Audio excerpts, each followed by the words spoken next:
هاوڕێیان ئەو کاتەوە باش ئەو کەلیمانە دەنووسین کە زۆرتر لە کامنتی فەیسبووک و ئینستاگرام بەکاردێن. بۆ نمونە کەلیمەی دەستخۆش. دەستخۆش ئەوە نانووسرێ. زۆر کەس ئەوە دەنووسێ یا دەستخۆشی ئەوە دەنووسێ. ئەوە غەڵەتە. ئەوە غەڵەتە.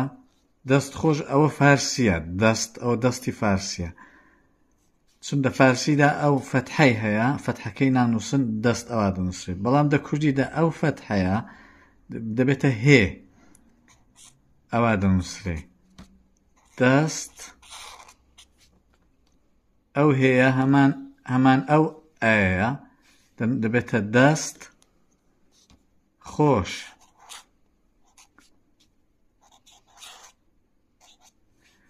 خۆش ئۆیەکە حەوتی لەسەرە، ئەو حەوتەی لەسەرە، ئەوە دەیکاتە ئۆ.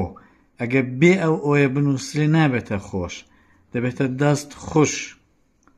جاتکە ئەو حەوتەی هاتمە لەسەردا بنێن. لە بیریشتان بێ لە کوردیدا هەمیشە ئەو حەوتەی ناگرێ. زۆربەی خەڵک هەرچی بنووسە حەوتێکی بۆ دادەنێ وە دەزانێەوە دەبێتە کوردی. ئەوە غەڵەتە. لە هندێک حاڵەتاندا ئەو ئۆیە حەوتی دەگرێ. ئەوەتان جوان لەبیر بێ. ئەوە دەستەواژەی دەست خۆش. هندێک کەس دەنووسن وێنەیەکی جوانە. وێنەیەکی جوانە ئەوایە کەسێک عەکسێکی دادەنێت تۆ بۆی دەنووسی وێنەیەکی جوانە. وێنە ئەوە دەنووسرێ. وێ ئەوە وی دەنووسرێ بەڵام کە حەوتی لەسەر بوو سووکی دەکا. وێ نە یە کی وێنەیەکی. دە فارسیدا ئەوە وێنەیەکی دەخوێندرێتەوە بەڵام ئەوە فارسی نییە، ئەوە کوردیە. لە کوردیدا هەمیشە لە بیرتان بێ هێ ئە دەخوێندرێتەوە. هێ ئەگە بە کەلیمەیەکی نووسرا ئە دەخوێندرێتەوە. بە تەنێ هەیە. ئەگە بە کەلیمەیەکی چەسپی ئە دەخوێندرێتەوە. وێ نایەکی جوانە. جوانە. کەوابوو مە لێرە هیچ حەوتمان بۆ داننا، چون لێرە حەوتی پێویست نییە. زۆر کەس بۆ ئەو واوەش حەوتی دادەنێ. حەوت تەنیا لێرە پێویستە کە ئەمە دەڵێن خۆش ئۆ، ئەوە ئۆ دەخوێندرێتەوە حەوتی پێویستە. بەڵام لێرە ئۆ ناخوێندرێتەوە، لێرە ئو دەخوێندرێتەوە. جوانە. جوانە. یا هەندێک کەس دەنووسن یا مەسەلەن بۆ وێنە زۆر سپاس. زۆر سپاس. ئەمە لێرە هیچ حەوتمان بۆ داننا، کەوابوو زۆر دەخوێندرێتەوە. زۆر سپاس. بەڵام لە کوردیدا ئەمە زۆرمان نییە، کەوابوو بۆی کە ئۆ بخوێندرێتەوە حەوتی بۆ دادەنین. ئەو حەوتە لە فارسیدا مساویە بە ئۆ. ئەمە ئا ئێ ئۆمان هەیە پێشمان کوتنزە لە سەکانی دیکە تکا گەل چاو لێ نەکردو چاو لە فیلمەکان کەن. ئەوە هەمان زەممەیە، زەممەی عەرەبی. ئۆ زۆر سپاس. ئەمە لە کوردیدا هەرواوی دەنووسین حەوتێکی لەسەرداین. زۆر سپاس. هەندێک کەس دەنووسن بەڕاستی خۆش بوو. یەکێک ڤیدیۆی داناوە دەنووسی بەڕاستی خۆش بوو. ئەوە دەنووسن بەڕاستی خۆش بوو. ئەوە 100% غەڵەتە، چون ئەوە کوردی نییە، ئەوە فارسیە. فارسی نووسراوە بێڕاستی. ئیدی ئەوە کوردی نییە.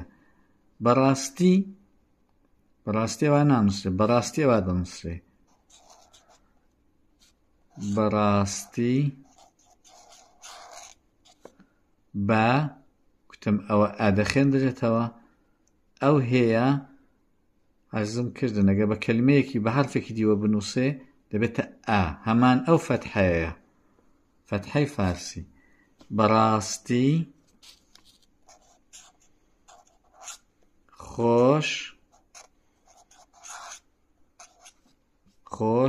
ئۆ هەمان ئەو زەممەکەی کە باسم کرد، ئەوە زەممەیە بوو.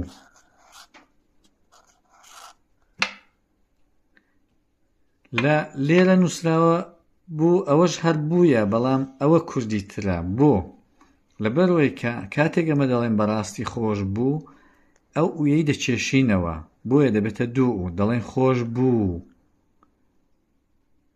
هەرچەند زۆر کەس ئەوەشی پێ دروستە بەڵام بەڕاستی خۆش بوو فعلەکە فعلی بوودەنە بوو یعنی ئەتوو دەڵێ ناڵێ خۆش بوو دەڵێ خۆش بوو بۆیە دە کوردیدا ئەگەر کەلیمەکەمان کێشاوە دەبێتە دوودان حرف یا مەسەلەن زۆر کەسم دیوە نووسێتی هەر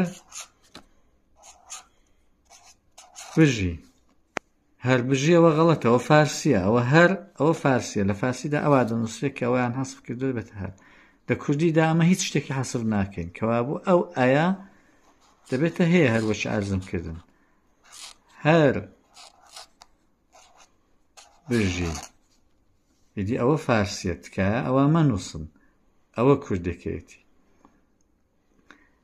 هەر نەزەرێکی هەتان بوو هەر پرسیارێکی هەتان بوو لە کامنت شتیدا بۆم بنووسن یا بەنامە بۆم بنێرن ئەمن جواب دەدەمەوە و ئەگەر پێشتان خۆش بوو لەبارەی دەرسێکیدا قسام بکەن یا حرفێکیدا ئەویشم پێ بڵێن بە قسەتان دەکەم نیگەران مەبن برادەرێک ئەوەی نووسی بوو فیلمێکی جوان بوو نووسی بووی ئەوە صنعەتە و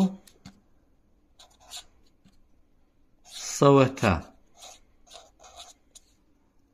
سەوەتەکەی ڕاز نووسی بوو بەڵام سەنعەتەکەی بە فارسی نووسی بوو سەنعەت لە بیرتان بێ ئەمە هەر یەکنەوە سێمان هەیە لە کوردیدا ئەویش سێی سێدەندەیە هەموو سێ و ساد و شتەکان لە کوردیدا دەبنەوە سێی سێدەندە سەنعەت ئەوا دەنووسێ سا کە لێرە فەتحەی هەبوو ئەلێرە ئەمە بەهەی دەنووسین سەن